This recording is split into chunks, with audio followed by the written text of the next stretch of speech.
जगदीश पट्टनायक विद्या विकास अखिल भारतीय स्तर रे जो काम करुच्ची तार मु अध्यक्ष अच्छी। वर्तमान भारतीय शिक्षा गवेषणा प्रतिष्ठान 17 प्रतिष्ठा दिवस रे मु मुख्य अतिथि भाव में जोग देइछि। ये जो अनुष्ठान टी ओडिशा रे चली तार विभिन्न जिले रे काम अच्छी। वर्तमान ओडिशा रे 30 जिलू 17 जिले रे वर्तमान यार काम प्रसारित है। आज जो कार्यक्रम है से कार्यक्रम सबु स्कूल रु प्रतिनिधि माने एटी जोग देइथिले। समस्तंकर जनरल नॉलेज तो आरंभ करके विभिन्न कंपटीशन होता। से कंपटीशन रे से माने जो जो पुरस्कार पाइछथि से पुरस्कार मध्य आज वितरण है।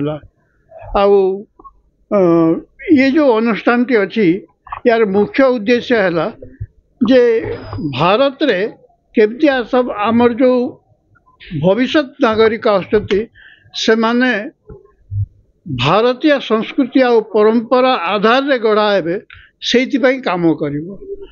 स्कूल कॉलेज रे पाठ पढ़ा होची। स्कूल कॉलेज रे गणित शिक्षा साहित्य शिखुचंती विभिन्न भाषा शिखुचंती से सब तो अच्छी से सर्टिफिकेट पाउचंती किंतु सर्टिफिकेट शिक्षा अपेक्षा संस्कार दिगरे केमती हिसाब रे आगे जीवो पिला मानकर चरित्र केमती गठन हबो से दिगरे एटा काम करूची। आमे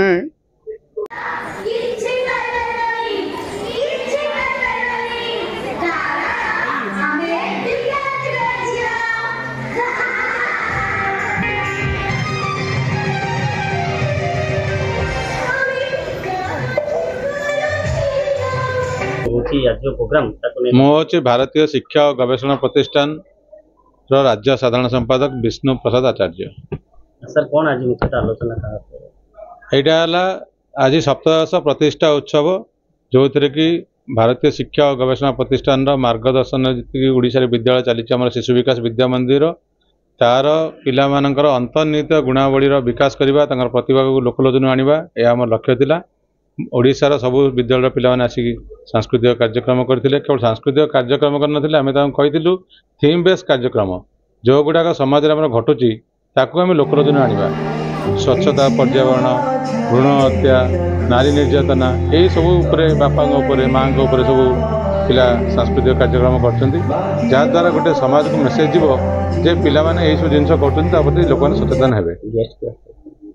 आमर अखिल भारतीय शिक्षा संस्थान जी आम विद्या विकास नवा दिल्ली अध्यक्ष भारतीय शिक्षा गवेषणा प्रतिष्ठान मार्गदर्शक जगदीश पट्टनायक आम मुख्य अतिथि थे।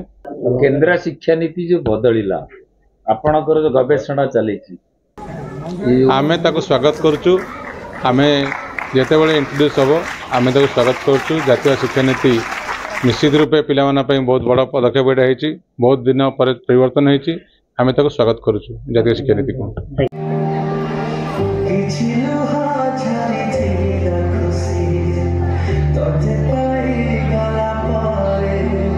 मिश्र राज्य आवाहक अच्छी भारतीय जनता पार्टी शिक्षक प्रकोष्ठ भारतीय शिक्षा गवेषणा प्रतिष्ठान उपदेष्टा अच्छी।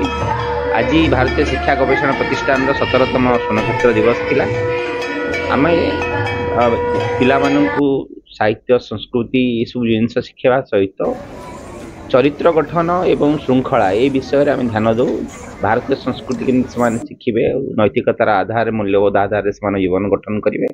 विकसित भारत विकसित ओडिशा गठन में सहभागी हेबे एटा हमर लक्ष्य अछि। आम से दिगरे काम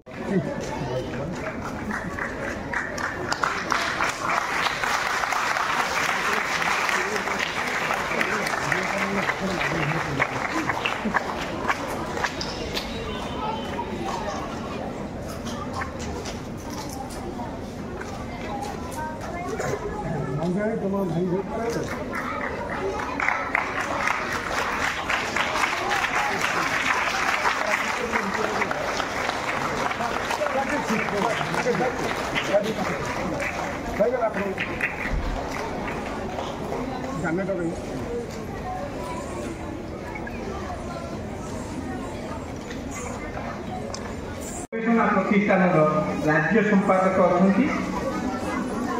ତା ସହିତ ଓଡ଼ିଶାର ଘରୋଇ ବିଦ୍ୟାଳୟ ମହାସଂଘର ଉପସଭାପତି ରୂପେ ମଧ୍ୟ କାର୍ଯ୍ୟ ତୁଲାଉଛନ୍ତି।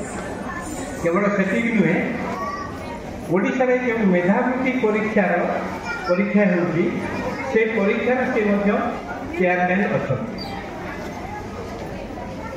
ବିଷ୍ଣୁ ଭାଇଙ୍କର ଦକ୍ଷିଣ ପାର୍ଶ୍ୱରେ ଯିଏ ଅଛନ୍ତି ସେ ହେଉଛନ୍ତି ରାଷ୍ଟ୍ରୀୟ ସ୍ୱୟଂସେବକ ସଂଘର ସେ ଥିଲେ ପ୍ରଥମ ଓଡ଼ିଆ ପ୍ରଚାରକ ଏବଂ ସରସ୍ୱତୀ ଶିଶୁ ବିଦ୍ୟା ମନ୍ଦିରର ପ୍ରତିଷ୍ଠାତା ସମ୍ପାଦକ ରୂପେ ମଧ୍ୟ ସେ କାର୍ଯ୍ୟ ତୁଲାଇଥିଲେ। ଏବେ ଭାରତୀୟ ଶିକ୍ଷା ଓ ଗବେଷଣା ପ୍ରତିଷ୍ଠାନ ନ୍ୟୁ ଦିଲ୍ଲୀ ସହିତ ସକ୍ରିୟ ଭାବରେ ଜଡ଼ିତ ଥିଲେ। ଭୁବନେଶ୍ୱର ଜିଲ୍ଲା ଓ ପରେ ପୁରୀ ବିଭାଗର ଦାୟିତ୍ୱରେ ମଧ୍ୟ ସେ ରହିଥିଲେ। ବିଦ୍ୟାଭାରତୀ ଆମର ବିଜେପି ଶିକ୍ଷା ପ୍ରକୋଷ୍ଠର ସଦସ୍ୟ ଅଛନ୍ତି।